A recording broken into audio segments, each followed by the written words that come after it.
Hi, good morning mga ka-Orokod. Welcome to my YouTube channel.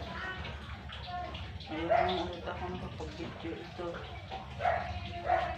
Ang kalat ng kwarto. Nagliligpit ako. Tingnan mahiliga ang kapapasok ng anak ko eh.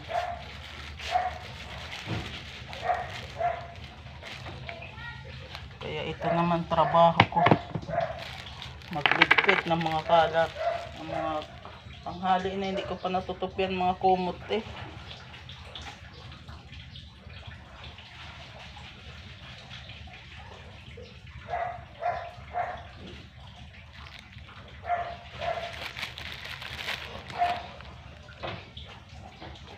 So, ang mga unan, pamakalat, kumot. Dito sa kwartong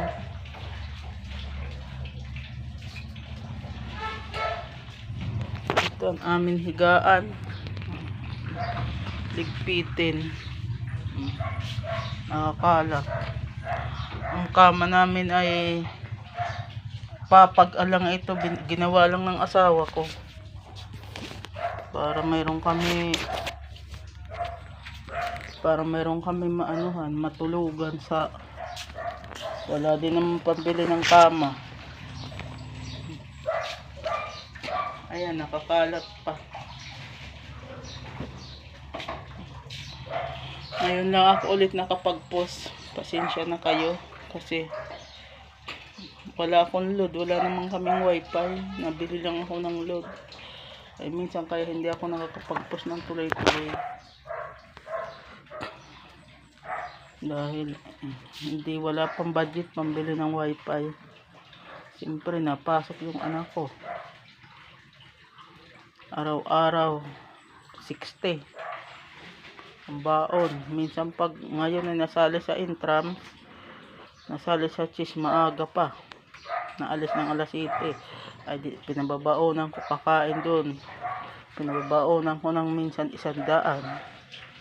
Minsan 80 dahil malang pagkain doon. Ano mabibili sa 50. Pero pag simple, lang araw yung simpleng pasok, 50 ang baon noon.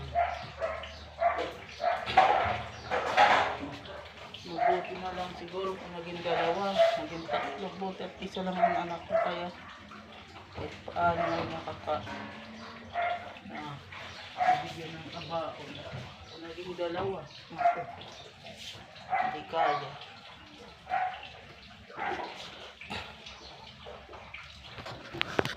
Ito namin higaan, linisin ko yan. Ang mga ka-Orokod, i-like naman, mag-like naman kayo at saka mag-comment, saka i-share naman ninyo ang aking video. Tulungan naman ninyo ako dito. Sa akin 13 subscriber, maraming salamat at nag-subscribe kayo. Alam mo, lagi ko pinagdadasal sana dumami ang subscriber ko sa YouTube at saka follower ko sa Facebook. Nagbabaka sakali lang. Maraming salamat sa inyong lahat.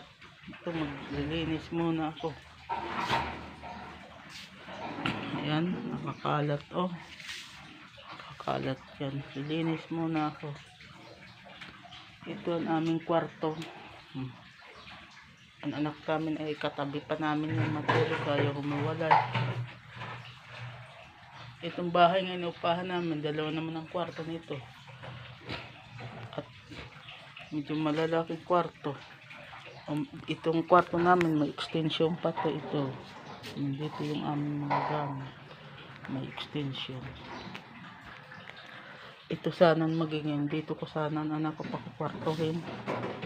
Kaso hindi pa nakakagawa pa pag na isa na aking asawa, gagawa pa para dito siya matulog sa kabila. Ayaw ko doon sa kabilang kwarto dahil baka malayo eh. Siya na ayaw ko doon, gusto ko yung nakikita ko lang siya. Tulad dito sa kabila, pag tayo ko kita ko. Okay, maraming salamat sa inyo. Ingat kayong lahat ha. Maulan yata sa ibang lugar sa atin. Kami, marami kaming ginagawa eh. Kalilinis ko din lang ng bote. At ngayon, habang sa ako nagbabanlaw, ako naman ay liligpit muna ng kwarto. Sige, ingat kayo. Bye bye. Maraming salamat sa inyo, sa inyong lahat.